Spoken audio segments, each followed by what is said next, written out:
चिंतन श्री गुरुदेव दत्त श्री स्वामी समर्थ महाराज की जय। स्वामी दत्त सेवा या चॅनलवर तुम्हा सर्वांचे खूप खूप स्वागत।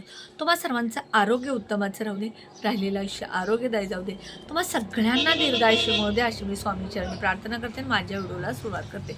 जिथे स्वामी पाय तिथे न्यून काय, स्वयं भक्त प्रारब्ध घडवी ही माय।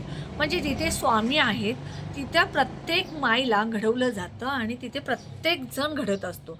आणि भिवू नकोस मी तुझ्या पाठीशी असे म्हणणारे स्वामी समर्थांचे सेवेकरी भक्त जे आहेत, त्यांनी जर स्वामी समर्थ महाराजांची प्रकट दिनापर्यंत काही सेवा उपाय तोडगे जर केले तर त्यांना कष्टाचं चीज मिळत असतं।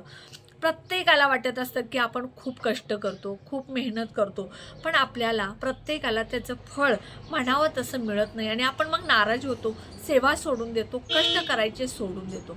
पण हे कधीच करू नका, कारण स्वामी समर्थ महाराज जो सेवेकरी टिकतो तोच शेवटपर्यंत स्वामींच्या जवळ असतो असं बघत असतात। कारण स्वामी सेवेकऱ्याला त्रास देतात, बघतात तो आपल्याला कितपत धरून राहतो, आपल्याजवळ किती राहतो हे बघत असतात। म्हणून स्वामी समर्थ महाराज भक्ताला सेवेकऱ्याला पहिल्यांदा त्रास देत असतात। हा त्रास सहन करून जो स्वामींच्या जवळ राहतो तो स्वामींपर्यंत शेवटपर्यंत टिकत असतो। मग अशा वेळेला तुम्हाला काही प्रकट दिनापर्यंत सेवा करायची आहे। आता 20 तारखेला स्वामी समर्थ महाराजांचा प्रकट दिन आहे। हा प्रकट दिन जो आहे तो बघा, स्वामी समर्थ महाराजांचा वाढदिवस म्हणजे जसं आपल्या मुलांचा, आपल्या पतीचा, आपल्या घरातल्या व्यक्तींचा जसा आपण वाढदिवस साजरा करत असतो त्याच पद्धतीनं स्वामी समर्थ महाराजांचा हा वाढदिवस। स्वामी समर्थ महाराज खरं तर तसं कुठे गेलेलेच नाही आहेत आणि ते आहेत, ते असे आहेत की ते अनंत असे आहेत आणि म्हणून स्वामींच्या आपल्याला काही सेवा करायची।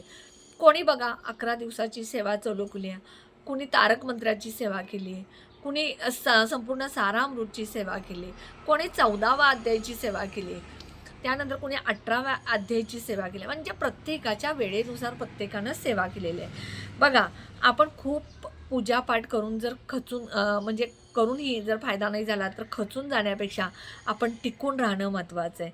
प्रकट दिनापर्यंत कोणतीही छोटी मोठी सेवा करा, यामुळं आपल्या स्वामी समर्थ महाराजांचा आशीर्वाद सदैव आपल्या पाठीशी राहतो। आता ज्यांचं घट्ट गुरुबळ आणि स्वामी समर्थ महाराज आणि आपण एकत्र घट्ट राहण्यासाठी आपल्याला सेवा जास्तीत जास्त करणं महत्त्वाचं आहे। जो कोणी स्वामी समर्थ महाराजांची दररोज न चुकता सेवा करतो, मग ती कोणती सेवा? स्वामी समर्थ महाराजांची सारामृतमधले दररोज 3 अध्याय 11 माळी जप, त्यानंतर बघा तारक मंत्र असेल, ह्या ज्या गोष्टी आहेत ते करतो तो शेवटपर्यंत स्वामी समर्थ महाराजांच्या जवळ घट्ट स्वामी समर्थ महाराज त्याला पकडून ठेवत असतात। त्याच्या आयुष्यात कधीच दुःख संकट येऊ देत नाही आहेत। आता हे जर जे करायचं आहे, आता आत्ता तुम्ही व्हिडिओ बघताय ना, तर आजपासून तुम्ही सेवा करायला सुरू करा आणि ह्या सेवा तुम्हाला 7 दिवसात करायचे आहेत। मग ह्या सेवा कोणत्या? तर आजपासून तुम्ही सारा अमृत संपूर्ण 1 ते 21 अध्याय रोज 1 पारायण, असं 7 दिवसाचे 7 पारायण तुम्ही स्वामी प्रकट दिनापर्यंत करू शकता। नसेल तर दररोज 3 अध्याय म्हणजे 7 त्रिक 21 अशा पद्धतीनं असं करा। नसेल तर तुम्हाला हेही शक्य नसेल तर तुम्ही तारक मंत्राची सुद्धा सेवा घेऊ शकता। आता तारक मंत्राची सेवा कशी? तर दररोज तुम्हाला सकाळी किंवा संध्याकाळी तुम्हाला शक्य होईल तेवढं 5, 7, 11, 21, 51, 108 वेळा तारक मंत्र म्हणायचा। हा तारक मंत्र तुम्ही मनापासून म्हटला तर महाराज नक्कीच तुम्हाला तारून नेतील। आता ज्या वेळेला तुम्ही पारायणला बसता त्यावेळेला सगळ्यात महत्त्वाचं तुमची कोणती इच्छा असेल तर संकल्प करून बसा, नसेल तर तुम्ही रेग्युलरसारखं वाचा। फक्त प्रकट दिनापर्यंत ज्याची सेवा आहे त्या संकल्पयुक्त केल्यानंतर तुम्हाला त्याचा फायदा होतो। रोजची सेवा सोडून तुम्ही सेवा केल्या तर अतिशय चांगलं। आता ज्यांना काही अडचणी आहेत, दुःख आहे, संकट आहे, घरात काही पैशाच्या अडचणी असतील, मुलांच्या लग्नासंदर्भात अडचणी असतील, नवरा-बायकोच्या वादातल्या अडचणी असतील, वाद असतील, तर तुम्ही संकल्प करून जर स्वामी समर्थ महाराजांना साकडं घातलं, स्वामी समर्थ महाराजांना प्रार्थना केली तर तुमच्यातले ज्या काय अडचणी त्या नक्की दूर होतील। संकल्प कसा करायचा तर मी ह्यापूर्वीच्या व्हिडिओमध्ये सांगितलेला आहे, पण आत्ताही सांगते। तुम्ही स्वामी समर्थ महाराजांचं लवकर उठून पूजा अभिषेक घालायचा. अभिषेक घातल्यानंतर स्वामी समर्थ महाराजांची देवघरामध्ये जिथं तुम्ही स्थापना करता तिथं करा, किंवा एखादा पाट चौरंग मांडा, पिवळे वस्त्र घाला, त्यावरती महाराजांची मूर्ती ठेवा. महाराजांना हिना अत्तर अतिशय प्रिय आहे, त्यामुळे हिना अत्तर लावा, अष्टगंध लावा. त्यानंतर पिवळं फुल अर्पण करा. बेसनचा लाडू किंवा बुंदीच्या लाडूचा नैवेद्य दाखवा. नसेल तर खडी साखराने दुधाचा नैवेद्य दाखवा. तेही नसेल तर तुम्ही दररोज ज्या घरामध्ये सात्विक जेवण बनवता त्याचा नैवेद्य दाखवायचा आणि तुमच्या सेवेला सुरुवात करायची. पण ही सेवा सुरू असताना दररोज सकाळी महाराजांना अभिषेक घाला, सकाळी आरती, संध्याकाळी आरती करा. त्यानंतर 11 माळी जप करायला विसरू नका. हे करा, तारक मंत्राची असू दे किंवा कुठली असू दे. त्यानंतर बघा 14वा अध्याय असेल, तोही तुम्ही वाचत असताना सेवा संकल्पयुक्त केल्या तर त्याचा फायदा होत असतो. आता ज्यांना नोकरी आहे, ज्यांच्या घरामध्ये लहान मुलं आहेत, ज्यांची वयस्कर माणसं आजारी आहेत, स्त्रियांना खूप काम आहे, एकत्र कुटुंब आहे, इतक्या सेवा करणं शक्य नाही. त्या स्त्रियांनी काय करायचं, उठता बसता श्री स्वामी समर्थ, श्री स्वामी समर्थ हा मंत्र जपायचा. तो कसा जपायचा तर अगदी फास्ट नाही, श्री स्वामी समर्थ, श्री स्वामी समर्थ, श्री स्वामी नाही, श्री स्वामी समर्थ, श्री स्वामी समर्थ हा मनातल्या मनापासून अंतर्मनातून तुम्ही हा मंत्र म्हणा, तुम्हाला त्याच्यात सुद्धा फायदा होईल. आणि एक अगरबत्ती लावायची. ती अगरबत्ती संपेपर्यंत जरी स्वामी समर्थ महाराजांचा षडाक्षरी मंत्र म्हटला तरी चालेल.